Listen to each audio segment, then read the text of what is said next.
Sanibonani guys, welcome back to yet another video, and we are speaking about the latest episode of Sibongile and the Dlaminis. So guys, this episode starts off kwambambo kitchen, or rather a lounge.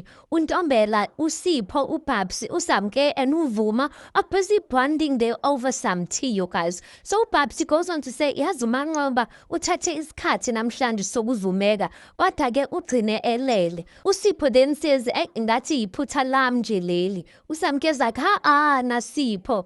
Ubuzokwazi kanjani? As she's speaking like that, there's a knock on the door, guys. A very loud knocking at iphoyisa or something. Next thing we are overlapping ngaphandle kusho ukuthi bashude or bakhiye umnyango, you guys. Overlap is like, hey Samke, vula lo mnyango. Usamke then says, ulinge nje ungene ngalo mnyango. Uyangizwa?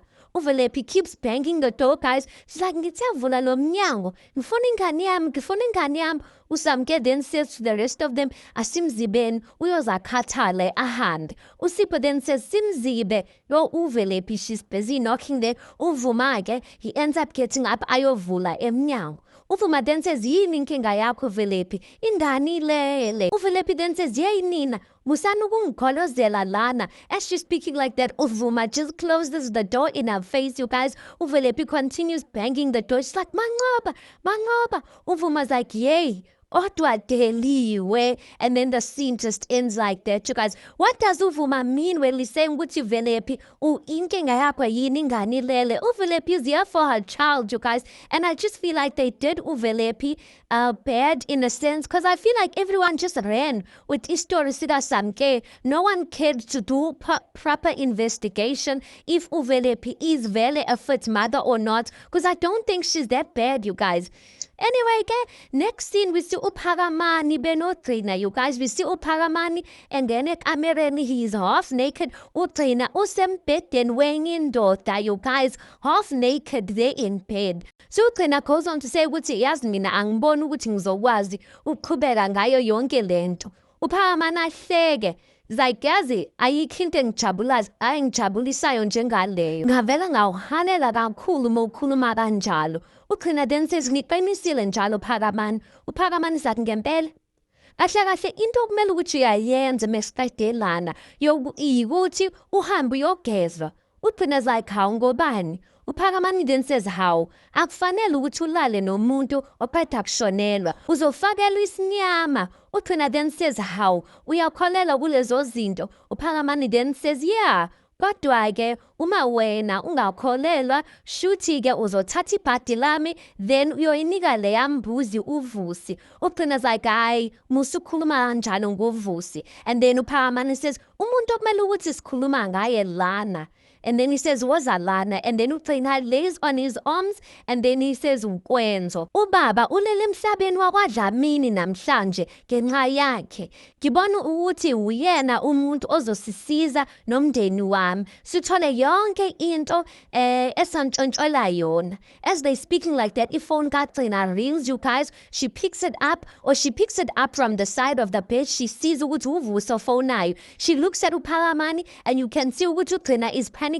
She doesn't know whether she should answer the phone call or not. uPhakamani then says, uzosola if awuphenduli, yiphendule. Hlisa umoya, uphendule ifone. And then ugcina-ke ahlisa umoya ngempela, and then we see uVusi saying, Sithandwa sami, usuqedile. Then ugcina then says, and ada kwehla kwi-treadmill njengamanje.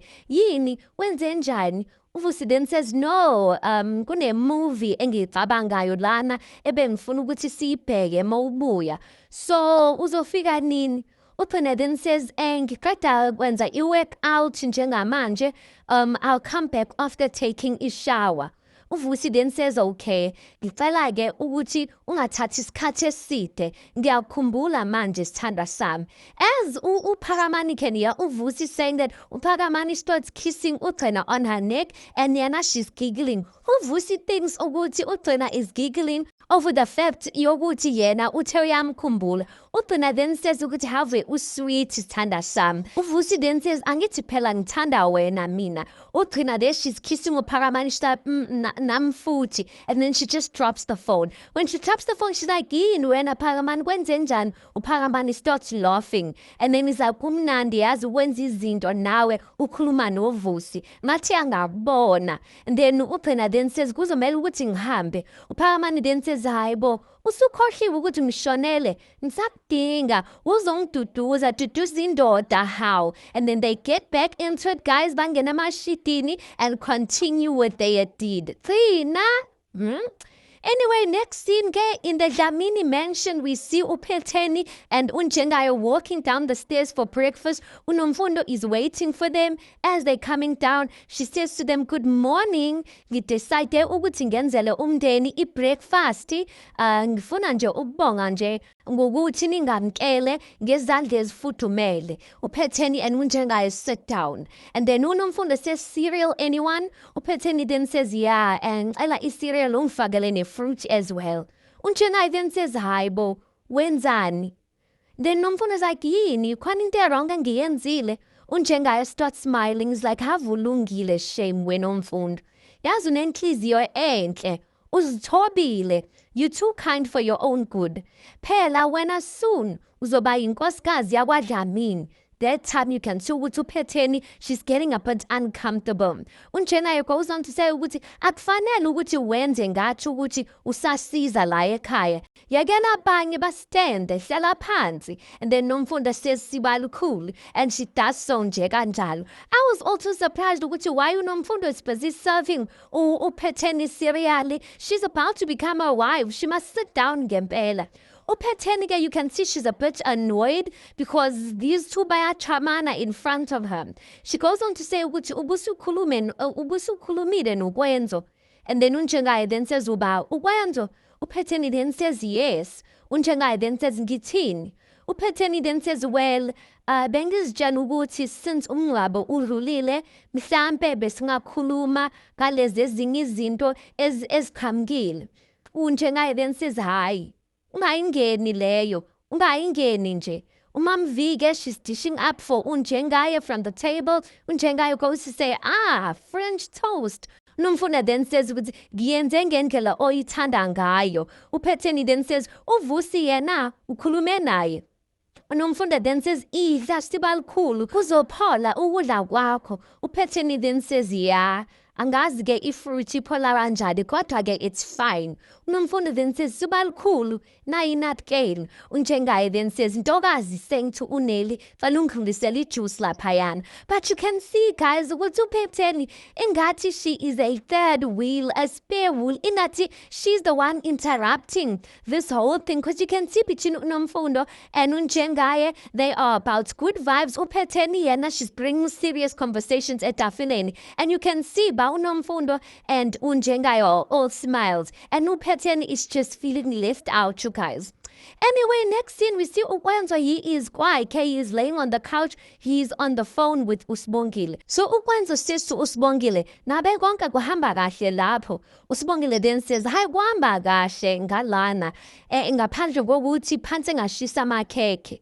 uKwenzo then says, how? Sukela nini manje lunch lady wena? uSibongile then says, besiphakela abantu be-charity. Sinobusi sidecide ukuthi sisize ingane ezihluphekayo sizihambisela amakhekhe edrobheni. uKwenzo then says, oh wow, naze naba nomusa bo. And then uSibongile then says, kwenze njani ke ngawe?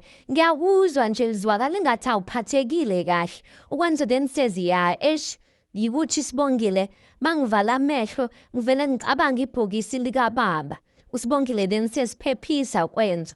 uKwenzo then says, yazi uNkulunkulu uyangizonda mina Sibongile. uSibongile says, cha phela sithandwa sami, don't say the Lord's name in vain. uKwenzo then says, yazi ngibone ubaba uStanley indlela ebegqoke ngayo ngivele ngashawa ngamahloni. I want you to take off my own clothes ngimnikeze zona. uSibongile then says, kodwa Kwenzo, ubona yimpilo leyo. Wena ubona inkinga kodwa bona abayiboni, yimpilo abayijwayeleyo leyo. uKwenzo then says, kungiphatha kabi ukuthi ubaba uvele wakhetha ukulahla igazi lakhe. uSibongile then says, thanda sami, when Ubaba Dlamini is ready to talk to you, akutshela ukuthi what really happened, uzokwenza lokho ngesikhathi sakhe. Ukwenza then says yeah, ngicabanga ukuthi ngibasendele imali yokuthi bayothenga igrosa nezinto abazidingayo endlini nabo bazobona.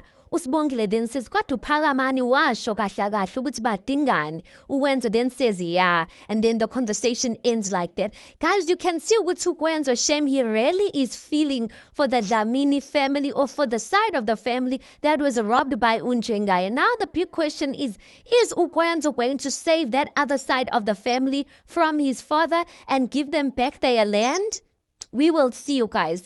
Anyway, next scene we see uSamke usendlini. She is feeding uManqoba. So she's like, imnandi ne?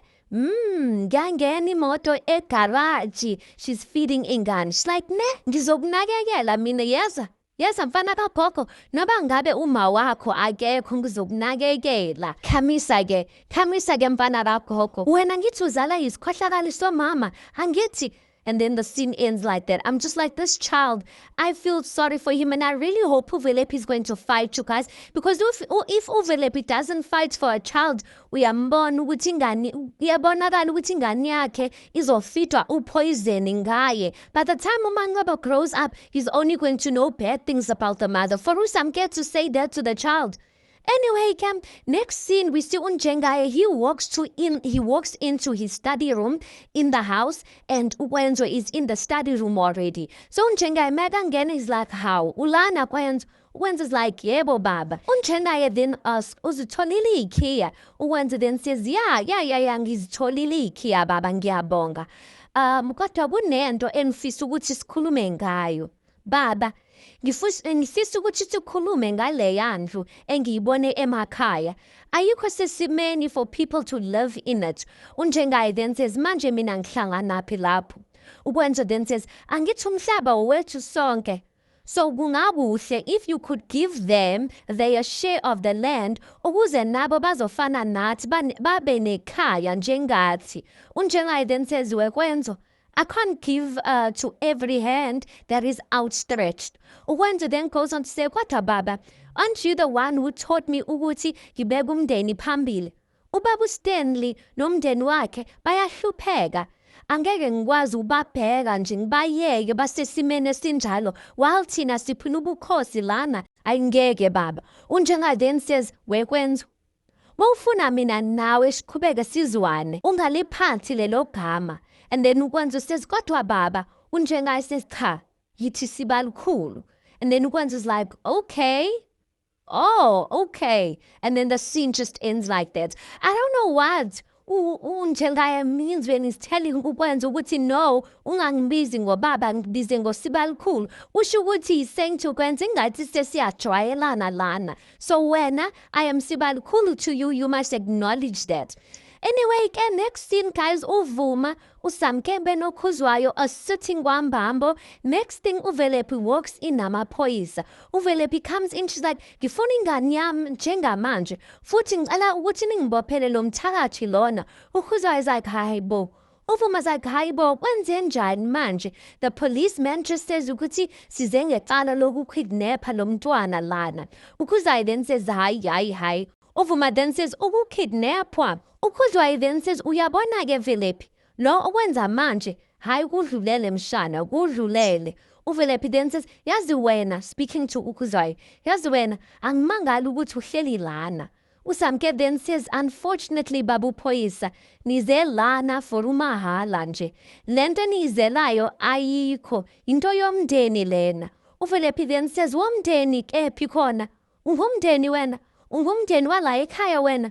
Ngisizeni nimbophe lo mthakathi lona. Uyena isizathu sokuthi ingane yami ithathwe kimina. And then uSamke then says, engikwaziyo, ingane iyageza, iyafunzwa, bese iyalaliswa, angisho. Ulenda uManqoba njengamanje. As she's saying that, uVelepi then says, yey. weSamke, ungalinge. Don't you dare start pretending. Yindaba, awukhathali yini Samke? Awukhathali ukumosha impilo zabantu. Angazi mhlampe boku-right for ingane yakho ikhule ikubiza ngosisi, kodwa mina ngeke ngikuvumele lokho enganini yani. uSamke then says, bawuphoyisa, if mina benginguwe, ngabe kudala nje ngazihambela. Impilo yami njena-ke. Uyamuzwa ukuthi ukhuluma kanjani nami? Ngiyathukwa nje every single day uyangithuka le ngane. Next thing uPapsi uyangena. uPapsi then says, "How ma? Umfonele nini?" She's coming in with a social worker. So shuthi uPapsi is asking uSamke ukuthi uyifonele mini i-social worker. So uPapsi ungena nge-social worker and there's this drama that is going on. uSamke then says, ebevele zoza namhlanje for the update. The social worker comes in athi sanibonani. As the social worker in this case, my first priority is to protect the children's safety and well-being. The police then says ukuthi how?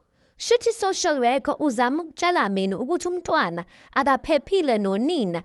The social worker then says, "Yabona baba, after a thorough assessment regarding the child's safety, isinqumo sithi ugogo nomkhulu wengane yibona okumele ukuthi bahlale nengane." uVelephi then says, "Ingane yami yathatha kumina bayiphuca ingane yami njengenkani." uSamke then says, "Yiqiniso Velephi.